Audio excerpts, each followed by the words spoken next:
E aí, galera do sétimo ano, bom dia. Sou o professor Kleber Guedes, professor de língua portuguesa e produção textual aqui do Centro Educacional Construir. E vamos aqui dar continuidade ao nosso assunto, às nossas disciplinas, tá bom? Vamos lá. Gênero textual romance. Quando os alunos assim começam a estudar o gênero romance, muita gente já tem na mente que é uma história de amor, que é a história de um relacionamento, né, entre duas pessoas, quanto na verdade, pessoal, não é só isso não. Gênero textual romance, primeiro, o romance ele é um gênero textual da tipologia narrativa. Nós já vínhamos estudando desde as primeiras aulas nessas tipologias narrativas, onde tem um narrador contando uma história, né, tem personagens. A gente já vem estudando essa estrutura narrativa, certo? E o romance, ele é considerado como uma história longa, né? Uma história complexa, uma história que, diferente do conto que tem poucos personagens, no romance já aparece um número maior de personagens, pode ter vários personagens, né? Entre esses personagens, claro, vai ter o protagonista, né? Que é o personagem principal da história. Normalmente tem também um antagonista que é o vilão, podemos dizer, né, da história, aquele personagem que tenta fazer tudo para que tudo para atrapalhar a vida do protagonista. E temos os personagens secundários, né, aqueles que também têm a sua importância na história, mas não são os personagens principais. Mas todos esses assuntos a gente vai ver na aula de hoje sobre o gênero textual romance. Primeiro vamos aqui para a definição, né, do romance segundo o dicionário Aurélio. Então vamos lá. Primeiro aí a gente já observa que romance, né, vem do latim, bom, romanicus. Aí vamos ver aqui os significados. Cada uma das variedades surgidas da evolução do latim vulgar falado pelas populações que ocupavam as diversas regiões da România e que se constituiu na frase preliminar de uma língua românica.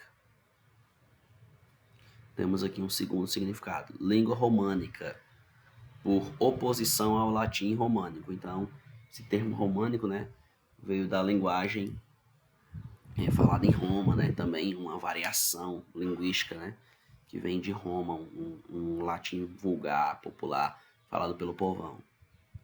3. Em relação à literatura, né, ó.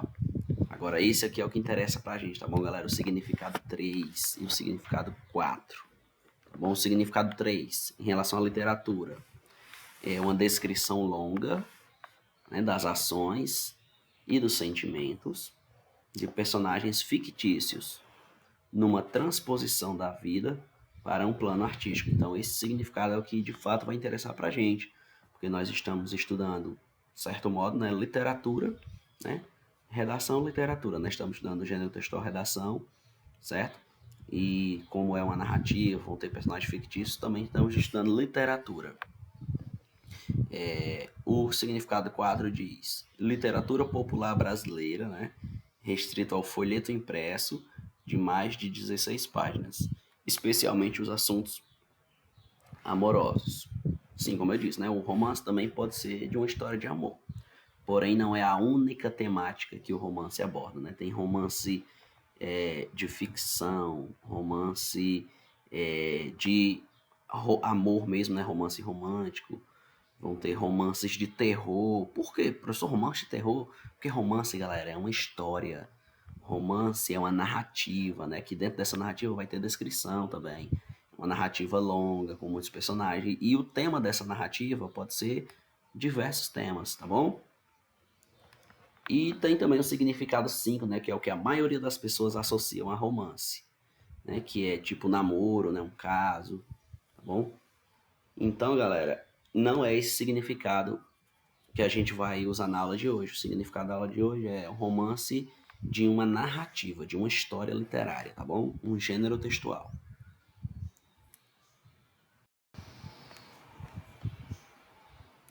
O vocabulário. Então vamos lá. A palavra romance pode ter surgido de romans, vocábulo da língua provençal, que por sua vez deriva da forma latina romanicus. Já vimos, né?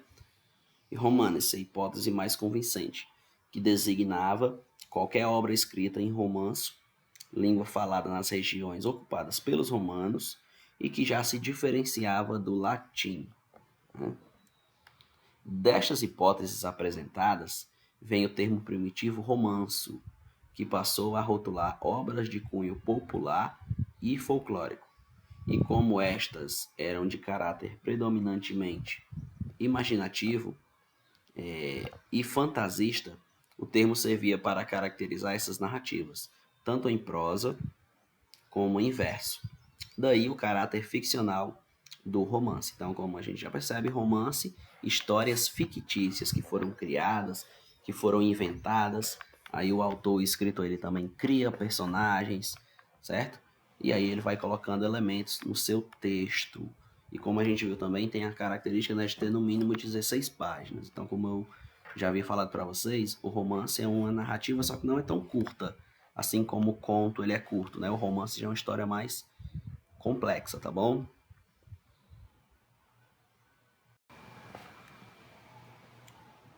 Antecedentes históricos. Então nós temos aqui 1808 é a chegada da família real portuguesa ao Brasil, né, que culminou com a criação de uma imprensa nacional, né, tipo quando a família real portuguesa veio para o Brasil de certo modo desenvolveu bastante, né, porque foram criadas as primeiras bibliotecas, né, chegada da imprensa, né, teve aí uma evolução também em relação ao teatro, tá bom?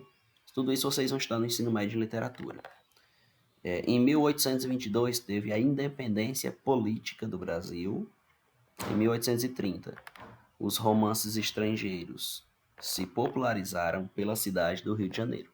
E aí a gente tem a capa do livro 1808, do escritor Laurentino Gomes, que vai narrar, galera, a chegada da família real portuguesa ao Brasil. Ainda tem aqui no livro assim, ó. Como uma rainha louca, um príncipe medroso e uma corte corrupta enganaram Napoleão e mudaram a história de Portugal e do Brasil. Sim, porque de fato, né, quando a família real portuguesa veio para cá, de certo modo ela muda a história de Portugal e também do Brasil. Então vamos dar continuidade.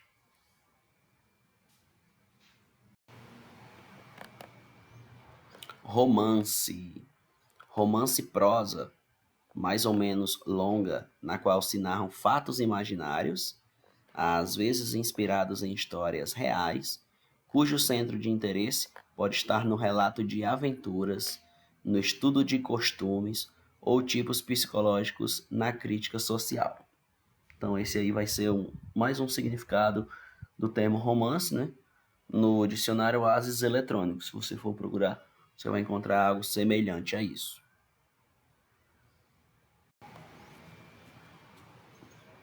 O gênero textual romance, né, características. Então vamos lá, aqui é muito importante para a gente as características de um romance.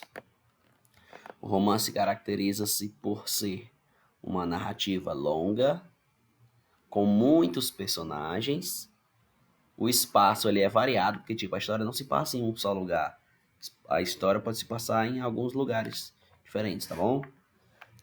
Tem um tempo ilimitado, vários conflitos e um enredo complexo. Estão vendo, galera? Essa é a estrutura básica do romance. Agora, o assunto, o tema da história, aí pode ser de amor, certo? Pode ser diversos temas. Aí, em parte considerável dos romances, o enredo é narrado em primeira pessoa pelo próprio personagem principal, de modo que a obra parece autobiográfica e imaginária. Sim, no romance nós podemos ter como personagem principal, como protagonista, o próprio narrador, ou também pode ter um narrador que fale de fora, certo? Que conte a história sem participar dela, também pode acontecer.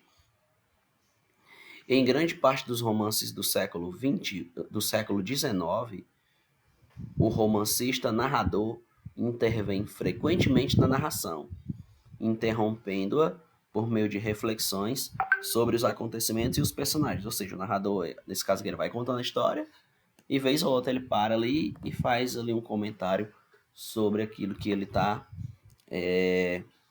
contando, tá bom? Vamos aqui dar sequência ao conteúdo. As características. A estrutura desse tipo de narrativa, né, uma prosa de ficção, é complexa, já que não acomoda apenas um núcleo, mas várias tramas se desencadeiam durante a narração da história principal, em uma sequência temporal, como o abandono da métrica, uso de linguagem coloquial e ausência de modelos pré-concebidos. Professor, como assim abandono da métrica? Porque, galera, aqui nós estamos falando de prosa, não é uma história contada como uma poesia em versos, certo? Onde as palavras rimam. Aqui a gente está falando de prosa. Prosa é como se fosse uma conversa mesmo, certo? A pessoa narrando, contando o que está acontecendo, tá bom? Narrativa de fácil compreensão e temas corriqueiros. Ou seja, temas assim do dia a dia, tá bom? Envolvimentos sentimentais, dificuldades econômicas e também dificuldades sociais. Ou seja, o assunto do romance pode ser assuntos que as pessoas têm no dia a dia, como um assunto financeiro, certo? Como um envolvimento sentimental. Ou seja, são assuntos do dia a dia, do cotidiano, tá bom? Talvez Talvez o fator mais importante seja a busca da verossimilhança por parte dos autores. Professor, o que é verossimilhança? Verossimilhança, galera, é a semelhança que existe entre ficção e realidade. Ou seja, são coisas que lá na narrativa acontecem, tá bom? Como uma tragédia que na vida real poderia acontecer, certo? Como um romance que na vida real também poderia acontecer, tá bom? Então, os personagens, mesmo que são fictícios, inventados, criados, e vivendo também situações inventadas e criadas, eles vão estar ali dentro de um contexto histórico, como assim, sei lá, a minha narrativa pode se passar na Idade Média, certo? A minha narrativa pode se passar no século XIX, tá bom? E as circunstâncias são reais, dando uma noção de realidade para o leitor. Sim, eu posso pegar uma situação real, como por exemplo, sei lá, a Primeira ou a Segunda Guerra Mundial, vou dar só um exemplo aqui, certo? E criar dois personagens, alguns personagens, certo? E colocar eles nesse contexto dessa guerra que aconteceu de verdade. Então eu vou estar pegando um fato real, colocando personagens fictícios e criando uma narrativa, tá bom? Isso daria ali uma noção de realidade para o leitor. O leitor ia ler a história imaginando como se ela fosse verdade, tá bom? Então, o autor ele fornece uma sólida e consistente descrição dos múltiplos aspectos da existência humana, porque lógico que na narrativa as pessoas vão se comportar, né, os personagens vão se comportar como a gente, como nós seres humanos, tá bom?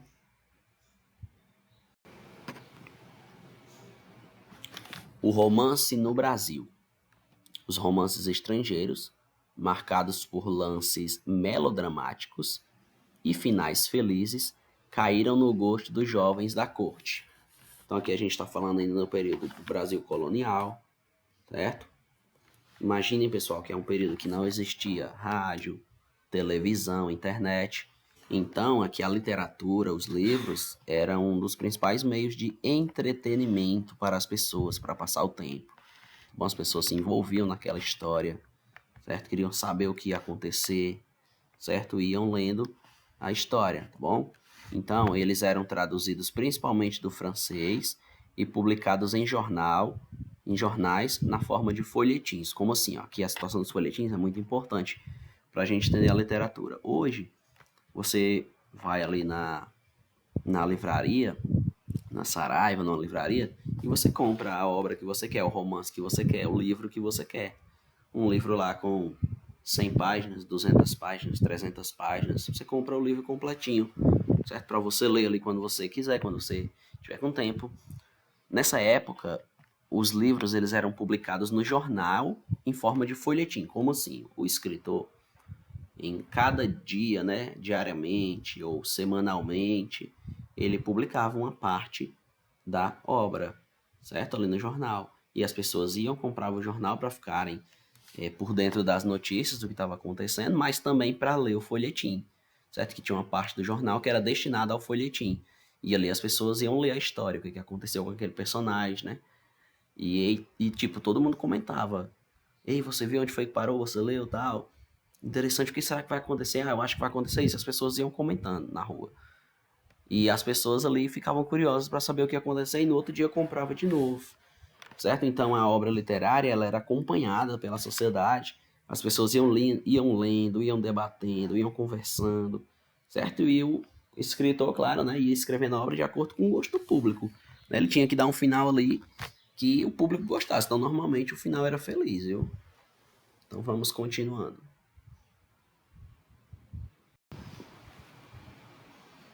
Ainda falando sobre o romance no Brasil. Então, ó, foi no século XIX que o romance sofreu seu maior impulso em resposta ao gosto de um público crescente burguês, cada vez mais alfabetizado e majoritariamente feminino. Isso aqui é interessante.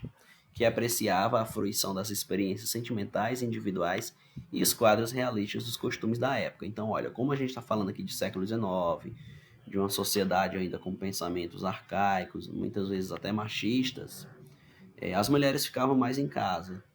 Bom, e por conta delas ficarem mais em casa, elas tinham mais tempo, certo? Então elas eram o principal público leitor. Né? Os homens também liam, certo? Mas como nessa sociedade da época o homem era quem saía mais, né, para trabalhar fora, então ficava mais um público que consumia essa literatura era mais um público feminino, tá bom? Então, pessoal, que a gente está falando de uma sociedade que lia, mas a parte da população brasileira que lia não era a maioria, certo? O Brasil não era tão alfabetizado como é hoje, certo? A leitura era algo para poucos, então normalmente eram famílias que tinham mais condições financeiras, né? Que tinham condição de colocar seus filhos para estudar, dar uma boa educação para seus filhos, e era esse público que consumia a literatura, tá bom? O público burguês era quem consumia essa literatura no Brasil, quem lia, quem comprava os livros, certo? Quem comprava os folhetins e jornais, na verdade, né? Que os livros já vão vir depois. Aqui a gente tem uma imagem do que eu falei, certo? Uma representação aí do que eu acabei de dizer. Aqui o público leitor era em maior parte feminino. Temos aí uma moça sentada, né? Lendo aí uma obra literária, né? Nessa pintura. Então, além de enfocar um tipo de hábito que crescia na época, o da leitura, a composição aponta ainda para outros elementos. O público leitor feminino e a classe social a quem pertencia esse público, né? Como vocês podem perceber, é uma mulher, né, com boas roupas. Então já fica evidente que ela vem de uma família de classe social mais privilegiada. Tá bom? Então esse era o público leitor.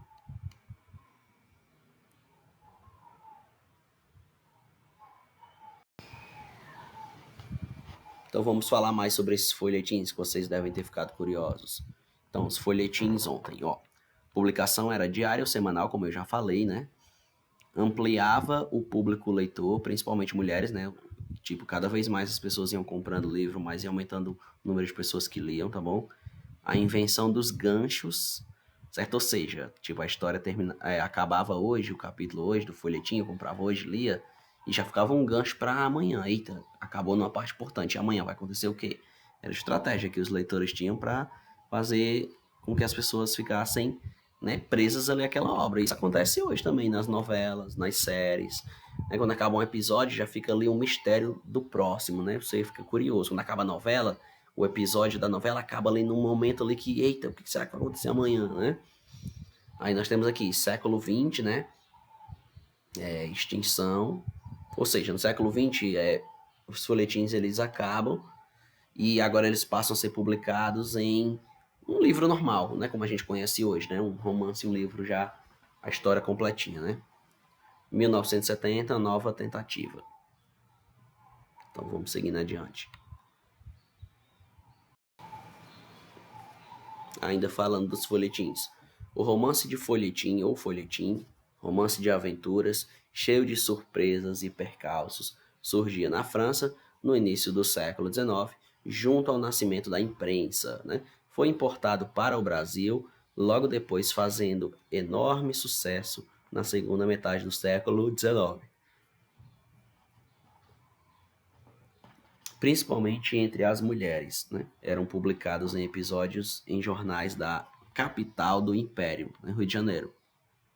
Porque quando a família portuguesa veio para cá, pessoal, a família real portuguesa, a corte portuguesa, eles se instalaram no Rio de Janeiro, tá bom? Então, Rio de Janeiro passou a ser a capital do Brasil, certo?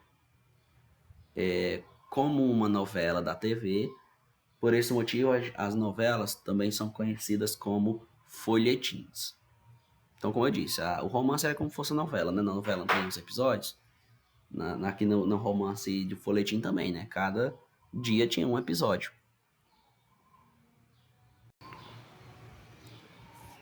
Ora, os folhetins de hoje eles mudaram, né, pessoal? Nós temos aqui hoje novelas, né? Então, se naquela época todo dia a pessoa comprava o jornal para ler, o folhetim para ler, aquele romance para saber o que ia acontecer com o personagem favorito dele ou com aquele vilão que ele odiava, hoje nós temos as novelas. Aí temos aí um exemplo aí, Avenida Brasil, Fina Estampa, Amor Eterno, Cordel Encantado, O Rebelde, certo? São exemplos de novelas. Séries também hoje, né? La Casa de Papel, certo? Temos séries também, né? Que prendem a nossa atenção. Então é como se essas séries, se essas novelas fossem nosso folhetim moderno. Importante também, galera, vocês saberem que uma novela que vocês assistem hoje na TV, ela também, uma novela que vocês assistem hoje na TV, ela também é escrita, né? Tem um escritor aquela novela. Então, daquela novela que foi escrita, elas transformam em telenovela, gravadas cenas. Romance. As primeiras tentativas. Então, o primeiro brasileiro a tentar escrever um romance de folhetim foi Antônio Gonçalves Teixeira e Souza, em 1843. Porém, a obra era de péssima qualidade, não fazendo sucesso algum com o seu público.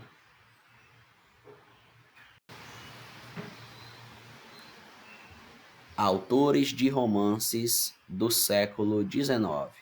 Então nós temos autores brasileiros como Joaquim Manuel de Macedo, José de Alencar. Vocês sabiam que o José de Alencar, ele é cearense, ele é ali da Messejana, certo? Ali onde tem a Avenida Washington Soares, tem um campus da UFC, e lá tem a Casa José de Alencar, certo? Para quem quiser conhecer, né? Depois da pandemia você pode marcar um horário e ir lá conhecer. Lá tem o engenho da família dele, lá tem a casinha que ele viveu.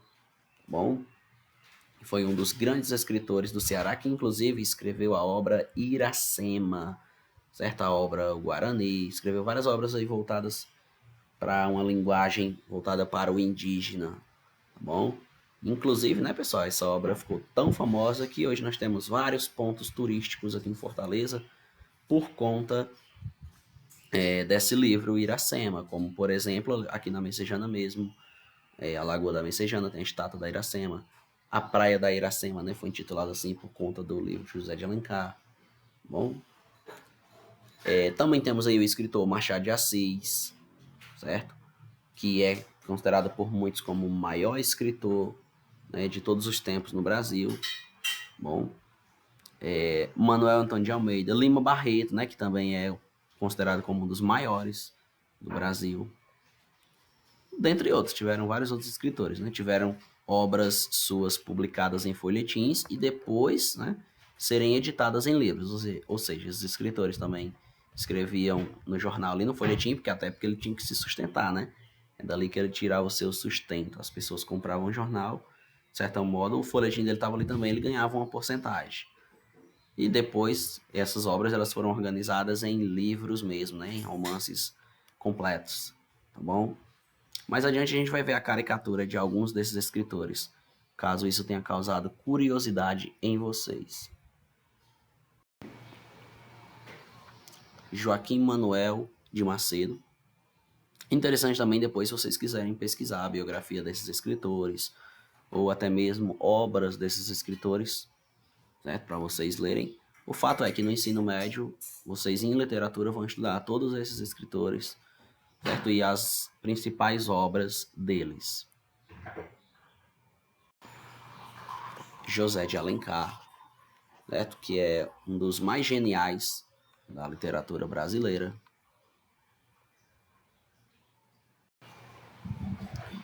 José de Alencar, por exemplo, escreveu a obra Memórias Póstumas de Brás Cubas, que é uma obra que vai retratar um defunto autor, ou seja, na época isso aí foi bem interessante. Ele meio que fez algo, né, inédito na literatura, né, que revolucionou um defunto autor, ou seja, o autor da obra era um defunto, era ele próprio. Depois de morto, né, ele começa a contar a história, como se a alma dele saísse do corpo, ele começasse a ser um narrador onisciente que sabe tudo o que acontece, que sabe tudo que os personagens pensam, né, sabe o que os personagens estão sentindo, e ele ali de cima começa a contar a sua narrativa, né, seus amigos falsos, suas que estavam ali no seu velório, mas, né, que não estavam sentindo nada com a sua morte, e ele vai falar sobre as frustrações da sua vida, tudo que poderia ter sido, mas não foi, certas frustrações que ele teve também profissionalmente, né, amorosamente. Então, o Machado de Assis é um dos principais escritores da literatura brasileira, muito famoso por seus romances, por seus contos, tá bom?